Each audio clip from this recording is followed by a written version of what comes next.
The Roman war dog, Canis pugnax. Before tanks, before drones, and long before gunpowder, terror on the battlefield could arrive on 4 legs. Amidst the clash of steel and the cries of men, a dark shadow moved across the fields of Rome, muscular, disciplined, and deadly. It was not a man, not a horse, but a dog. This was the Canis pugnax, Rome's war dog, bred not for comfort or companionship, but for war, protection, and the kill. It was no camp pet. It was a living weapon. Today, its name is almost forgotten, absent from history books. But to the legionaries who trusted their lives to it, the Canis pugnax was unforgettable. From Greek mountains to Roman legions, the Latin name Canis pugnax means combat dog. But such a beast did not appear overnight. It was forged over centuries, in hunts, battles, and sieges. Its story begins with the Molossians, massive dogs bred in the mountains of Epirus, in what is now Albania and northwestern Greece. These dogs were legendary. Aristotle praised their strength. Virgil called them protectors capable of bringing down lions. Rome, ever practical, saw their potential.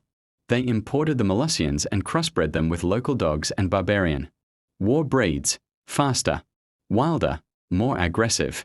The goal was clear, a dog both powerful and obedient. Thus emerged the Canis pugnax, standing about 60 centimeters tall, weighing 40 to 50 kilos, dark-furred, deep-voiced, and born with the instincts of a guardian, a true canine gladiator. Blood and sand, beasts of the arena. By the 2nd century BC, Roman entertainment had grown beyond simple duels. Spectacles demanded more violence, more blood. And into this stage stepped the Canis pugnax, starved before battle, trained to ignore pain. They were unleashed to chase condemned criminals, rip apart prisoners, or clash with exotic beasts, lions, bears, and massive boars brought from distant lands. The crowds erupted as chains were released. Some dogs became so renowned they earned names and ovations, as if they were human gladiators. Yet the arena was only the beginning. Their true destiny lay elsewhere, not in sand and spectacle, but in war. Rome's 4-legged soldiers. As Rome expanded, it faced enemies who used war dogs of their own, Celts, Scythians, Germans, Britons. Their beasts attacked with wild ferocity, leaping at shields, snapping at legs, and fighting to the death beside their masters. Rome responded in kind, but better. The Canis pugnax was refined into more than a beast. It became a soldier. Unlike tribal dogs that attacked anything in sight, the Roman war dog learned discipline.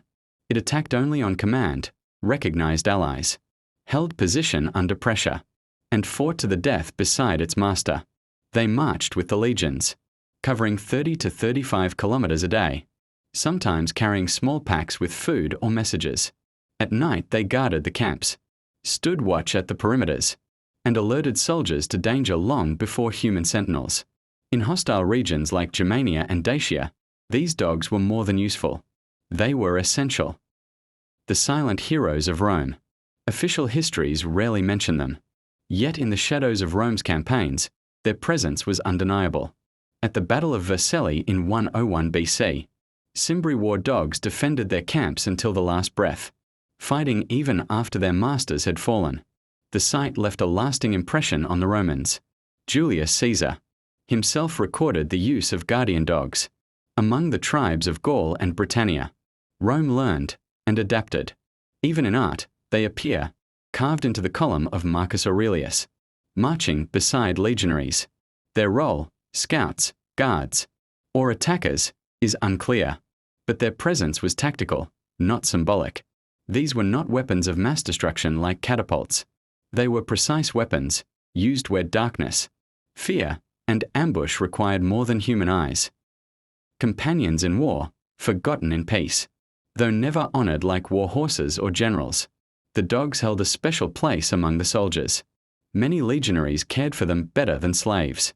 They were fed, treated, and, in rare cases, even buried with tombstones.